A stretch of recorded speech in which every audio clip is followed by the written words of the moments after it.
Greetings.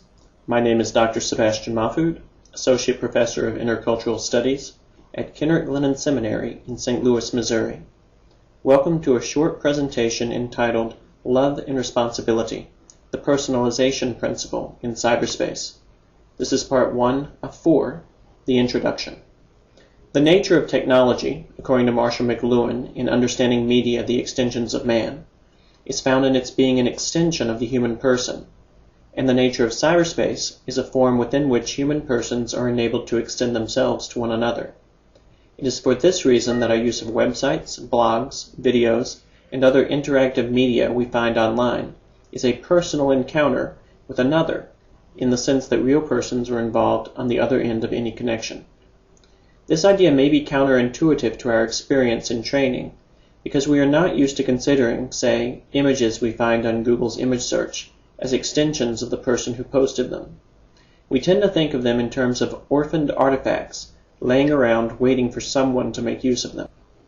Based on this perception of cyberspace as a vast treasure trove of materials ready for appropriation, we often make use of whatever we find without seeking the person who has extended him or herself toward us. The images I have in this PowerPoint, for instance, can be appropriated quickly through an indiscriminate Google image search, or, more painstakingly, through a systematic process of seeking copyright permissions through emails and terms of use statements consonant with the idea of fair use. Images that cannot be verified as permissible to use under these conditions simply cannot be used by us without our participating in the culture of use. This culture of use has broader implications. It has, that is, the potential to color all of our online social relationships, not only those in which we interact synchronously or asynchronously with other human persons, but also those in which we interact only with materials others leave behind them. We would otherwise grow accustomed to viewing those we meet through the communicative media of cyberspace as objects, as means to our own ends. All human relationships, because of the acts that transpire within them, carry moral weight. This moral weight is, moreover, measurable in terms of goodness and evil. Our engaging others in virtual relationships should, therefore, be an activity that builds upon our application of the traditional moral norms precisely because we cannot compartmentalize our morality into that which we pursue face-to-face and that which we pursue in cyberspace. Relationships between human persons are always interpersonal, even if they are site-specific.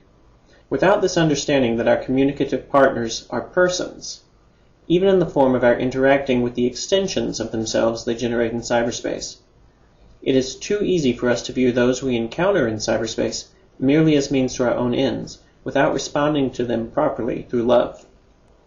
The culture of use that is created when we inappropriately handle the extensions of other persons is antithetical to the culture of love we seminary formators endeavor to engender within the future priesthood.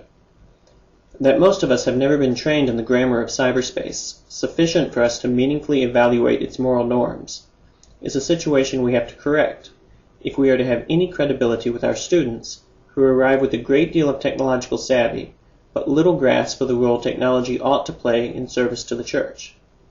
It is for this reason that we have to meaningfully address the nature of cyberspace as communicative media within all programs of pastoral formation, a mandate given to us in 2005 by Pope John Paul II in his apostolic letter, The Rapid Development, which requires us to prioritize making ourselves conversant with the relational nature of cyberspace so that we can pass this understanding on to our students.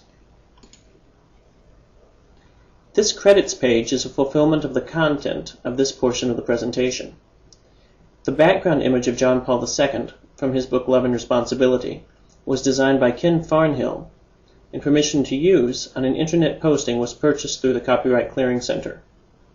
The image of Marshall McLuhan is in the public domain, according to the librarian at Library and Archives Canada, per Canadian law that puts into the public domain all photos taken prior to January 1, 1949. Both Gothic Kid 87 and The Catholic and Me gave permission for the use of their images through their agreement to Photobucket.com's Terms of Use Statement. The person who created the photograph of a finger typing on a computer keyboard placed the image in the public domain via posting on a .gov website. Wikipedia Commons made available for free the image of Christ washing the feet of the apostles.